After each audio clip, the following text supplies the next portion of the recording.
घरों में रहकर अपना और अपनों को साथ देने के लिए धन्यवाद। हमारे लिए घरों से बाहर रहकर ड्यूटी निभाने के लिए धन्यवाद। नहीं है सड़कों पर आपको चाय पानी का खर्चा देने वाले, फिर भी चौराहे पे 24 घंटा खड़े रहने के लिए धन्यवाद। खुद की जान खतरे में डाल दूसरों की जान बचाने के लिए धन्यवाद। बिना सिगरेट, बिना शराब, बिना गुटखा खैनी के चने चबाते हुए घरों में रहने के लिए धन्यवाद। दूर रहकर भी पराया ना समझें अपनों को। हम भी तड़प रहे हैं आपसे मिलने को।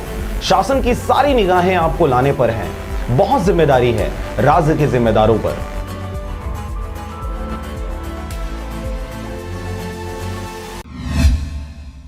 खबर है बिलासपुर जिले का। इन दिनों लगातार पूरे छत्तीसगढ़ में कोरोना वायरस की संख्या दिन दुगनी और रात चौगनी की तरह बढ़ रही है। ऐसे में बिलासपुर जिला भी पीछे नहीं है। आपको बता दें, बिलासपुर जिला के कुछ विशेष मोहल्लों और नगरों में सर्वाधिक कोरोना वायरस के मरीज मिल रहे हैं। बिलासपुर जिला अब कोरोना का हब बनते जा रहा है। शहर के कई मोहल्ले अब कोरोना स्पॉट बन गए हैं। शनिवार को जिले में 228 नए मरीज मिले हैं, जिनमें अधिकांश युवा व बच्चे हैं। पॉजिटिव मिले मरीजों में 183 शहर के हैं, वहीं जिले के ग्रामीण इलाकों में 45 मरीज शामिल हैं, जिनमें कोटा से 9, मस्तूरी से 14, बिल्हा से 22 पॉजिटिव शामिल हैं। बिलासपुर जिला के जरहा भाठा, जुना बिलासपुर, जगमल चौक, उसलापुर, भारती नगर, इमली पारा, शांति नगर, वार्ड नंबर 17, टिकरा पारा, विद्यानगर, हेमूनगर जिले में 228 नए मरीज मिले हैं, जिनमें अधिकांश युवा व बच्चे हैं। इसके अलावा शहर के यह हॉट स्पॉट बन रहे हैं। जरहा भाठा, जुना बिलासपुर, उसलापुर,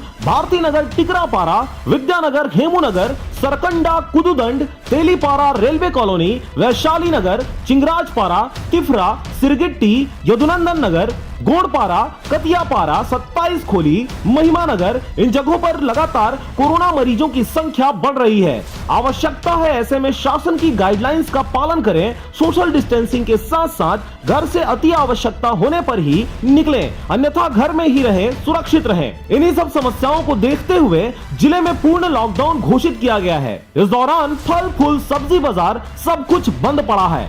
बिलासपुर से ब्यूरो रिपोर्ट RJ रमझाझर।